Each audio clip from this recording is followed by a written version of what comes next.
guys, welcome to my YouTube channel Commerce Study Method. My name is Aarti. मैंने आपको last video में करवाया था कि बैलेंस ऑफ पेमेंट और बैलेंस ऑफ ट्रेड इन दोनों क्या होता है और बैलेंस ऑफ पेमेंट और बैलेंस ऑफ ट्रेड के बीच में क्या डिफरेंस है। और आज के वीडियो में पढ़ेंगे कि बैलेंस ऑफ पेमेंट और बैलेंस ऑफ ट्रेड इन दोनों के बीच में जो अनफेवरेबल बैलेंस आता था वो बैलेंस आने का रीज़न क्या था और इनको ठीक करेंगे हम, मतलब डिसइक्विलिब्रियम को कैसे अनफेवरेबल बैलेंस को फेवरेबल बैलेंस में कन्वर्ट कर सकते हैं। तो इन सब के बारे में आज हम कहाँ पढ़ेंगे, इस वीडियो में पढ़ेंगे।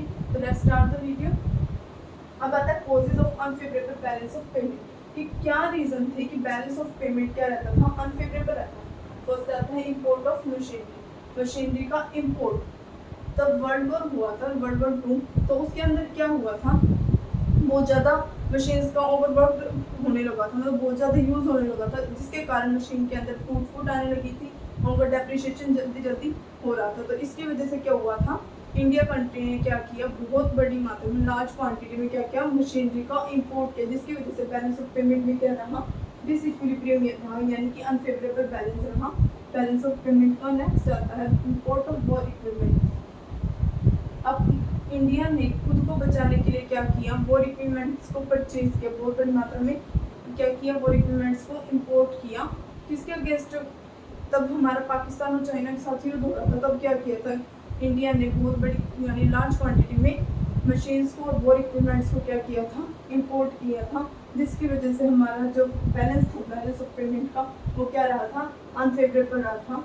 नेक्स्ट आता है more demand of consumption goods कि कंजप्शन गुड्स की क्या हो गई थी, डिमांड बढ़ गई थी। जैसे जैसे युद्ध खत्म हुआ था, युद्ध खत्म होने के बाद क्या हुआ कि कंट्री के अंदर पॉपुलेशन इंक्रीज हो गई थी। पॉपुलेशन इंक्रीज होने की वजह से जो भी हमारा एक्सपोर्ट यहाँ से कंट्री से होता था, उनकी डिमांड क्या हो गई, अब ज़्यादा हो गई, बढ़ गई। कंट्री के अंदर ही डिमांड बढ़ गई है, तो कंट्री क्या करेगी, एक्सपोर्ट करेगी या अपनी कंट्री में उस प्रोडक्ट को रहने दी, नॉर्मल सी बात है, उस अपनी कंट्री का माल अपनी ही कंट्री में देगा। तो इसकी वजह से क्या हुआ था, एक्सपोर्ट होना बंद हो गया था, एक्सपोर्ट कम हो गया था, जिसकी वजह से क्या रहा, अनफेवरेबल बैलेंस रहा।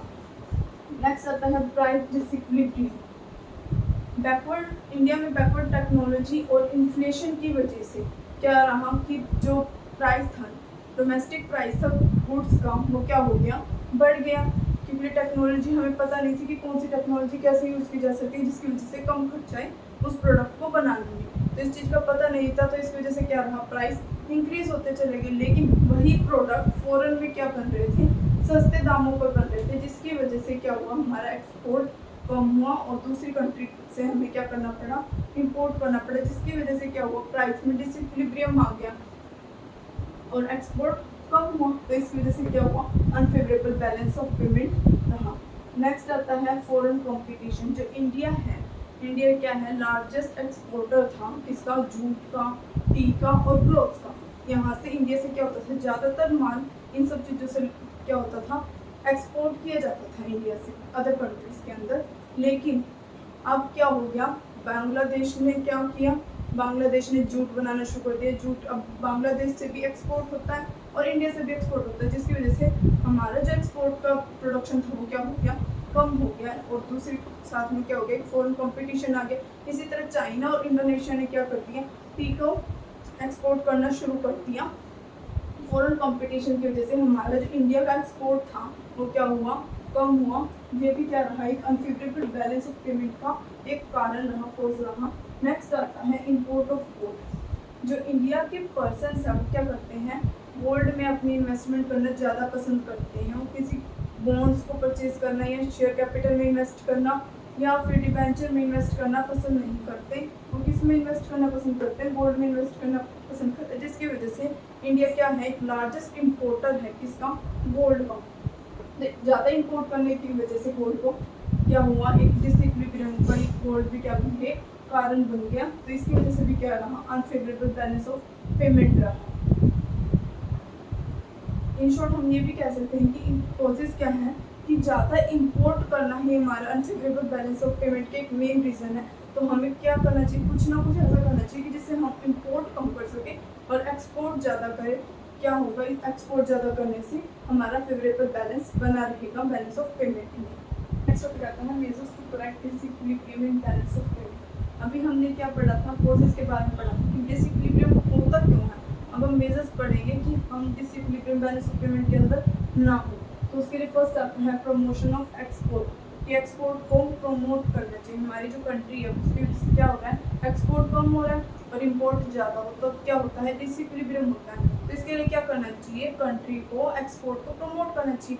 एक्सपोर्ट को प्रमोट करने के लिए क्या किया जा सकता है, tariff and non tariff barriers को हटाया जा सकता है। जितने भी टैक्सेस लगे हैं एक्सपोर्ट करने पर, उन सब टैक्सेस को क्या किया जाए, कम किया जाए। ट्रांसपोर्ट कम, जो ट्रांसपोर्ट से रिलेटेड जितनी भी फैसिलिटी हैं उनको लो रेट पर प्रोवाइड करवाया जाए। तो इससे क्या होगा, एक्सपोर्ट को प्रमोट होगा। और अगर एक्सपोर्ट प्रमोट होगा तो एक्सपोर्ट ज़्यादा होगा कंट्री का, जिसकी वजह से क्या रहेगा, फेवरेबल बैलेंस ऑफ पेमेंट रहेगा और डिसइक्विलिब्रियम खत्म हो जाएगा।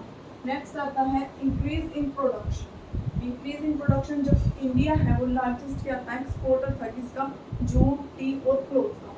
लेकिन फॉरेन कंपटीशन आने की वजह से क्या हुआ, वो अब लार्जेस्ट एक्सपोर्टर नहीं रहा इंडिया। तो इसके लिए कंट्री को क्या करना चाहिए कि वो ज़्यादा से ज़्यादा इन सब चीज़ों की प्रोडक्शन करे। जितनी ज़्यादा प्रोडक्शन होगी उतना ही ज़्यादा क्या होगा, प्राइस कम होगा। और प्राइस कम होने की वजह से क्या होगा, दूसरी कंट्री के अंदर एक्सपोर्ट ज़्यादा होगा, यानी कि हम एक्सपोर्ट ज़्यादा कर पाएंगे। इसकी वजह से क्या होगा, डिसइक्विलिब्रियम खत्म होगा और फेवरेबल बैलेंस आ जाएगा, बैलेंस ऑफ पेमेंट का। नेक्स्ट आता है encouragement of foreign investment. Foreign investment को इंकरेज करना चाहिए, प्रोत्साहित करना चाहिए कि दूसरी जो MNC कंपनीज होती हैं, यानी मल्टीनेशनल कंपनीज या अदर कंट्रीज को इस चीज़ के लिए इंकरेज करना चाहिए कि वो आकर भी क्या करें, इंडिया में अपनी कैपिटल को इन्वेस्ट करें। उन्हें एक ऐसा प्लेटफॉर्म प्रोवाइड करवाना चाहिए जिससे उन्हें लगे कि हाँ, यहाँ पर अगर वो अपनी मनी को इन्वेस्ट करते हैं तो उससे क्या मिलेगा, उन्हें अच्छा रिटर्न मिलेगा, जिसकी वजह से हर कोई क्या करेगा, फॉरेन इन्वेस्टमेंट हमारी कंट्री के अंदर करे। तो इस चीज़ के लिए उन्हें क्या करना चाहिए, इंकरेज करना चाहिए, जिससे क्या होगा, डिसइक्विलिब्रियम खत्म हो जाएगा बैलेंस ऑफ पेमेंट के अंदर। नेक्स्ट आता है attraction of foreign tourist. Foreign tourist को अट्रैक्ट करने के लिए गवर्नमेंट को कुछ अपने स्टेप्स उठाने चाहिए, जैसे कि अगर फॉरेन टूरिस्ट को अट्रैक्ट करना है तो क्या करना चाहिए, अच्छे होटल्स या रिजॉर्ट्स बनाने चाहिए। उनके लिए एक ऐसी जगह बनानी चाहिए जिसमें वो आए और देखें कि हाँ बहुत अच्छी जगह, जैसे बाहर से दूर से लोग आते हैं देखने के लिए, आगरा में ताजमहल या फिर दिल्ली का लाल किला देखने के लिए आते हैं। इसी तरह गवर्नमेंट को कुछ और ऐसी चीज़ें बनानी चाहिए कि जिससे क्या हो, फॉरेन टूरिस्ट अट्रैक्ट हो, उनके लिए रहने के लिए अच्छे होटल्स और रिजॉर्ट्स हों। और फॉरेन टूरिस्ट अट्रैक्ट होंगे, अगर इंडिया में आएंगे तो उनके साथ में क्या आएगी, फॉरेन करेंसी भी आएगी, जिसकी वजह से क्या होगा, बैलेंस ऑफ पेमेंट के अंदर डिसइक्विलिब्रियम खत्म हो जाएगा और फेवरेबल बैलेंस आ जाएगा। नेक्स्ट आता है इंपोर्ट सब्सटीट्यूशन। इंपोर्ट सब्सटीट्यूशन मतलब, सब्सटीट्यूशन क्या होता है, जैसे टी का सब्सटीट्यूट क्या है, कॉफ़ी। पहले सिर्फ टी बनती थी लेकिन आज कॉफ़ी भी आने लगी है, तो इसकी वजह से क्या हुआ, टी का जो प्रोडक्शन थी वो कम हो गई और कॉफ़ी की बढ़ गई थी। तो इसी वजह से जो सब्सटीट्यूशन, इंपोर्ट सब्सटीट्यूशन, यानी कि अगर पहले जो हमारी कंट्री थी, इंडिया कंट्री थी, वो क्या करती थी, साइकिल्स, फैंस वगैरह दूसरी कंट्री से इंपोर्ट करती थी। लेकिन आज यही प्रोडक्ट हमारी इंडिया कंट्री में खुद बनाती है और खुद क्या करती है, बना करके उनका एक्सपोर्ट भी अदर कंट्रीज में करती है, जिसकी वजह से क्या होता है, डिसइक्विलिब्रियम कम हो गया।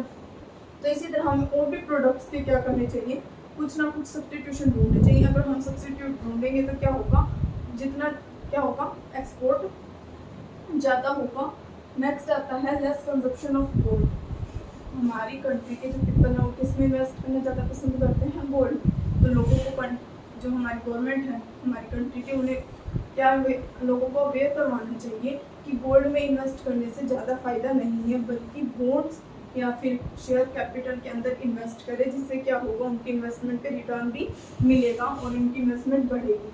तो उनको इससे क्या होगा, लेस कंजप्शन ऑफ गोल्ड, क्योंकि इंडिया क्या है, लार्जेस्ट इम्पोर्टर है किसका, गोल्ड का। इससे क्या होगा, अगर लोगों को ये बात समझ में आ गई गोल्ड में इन्वेस्ट करने में फायदा, तो इम्पोर्ट कम हो जाएगा, जिससे क्या रहेगा, हमारा जो डिसइक्विलिब्रियम है वो खत्म हो जाएगा। तो बैलेंस ऑफ पेमेंट पे नॉर्मली कौन सा बैलेंस बचेगा, सरप्लस बैलेंस, यानी फेवरेबल बैलेंस ऑफ पेमेंट का बैलेंस आ जाएगा।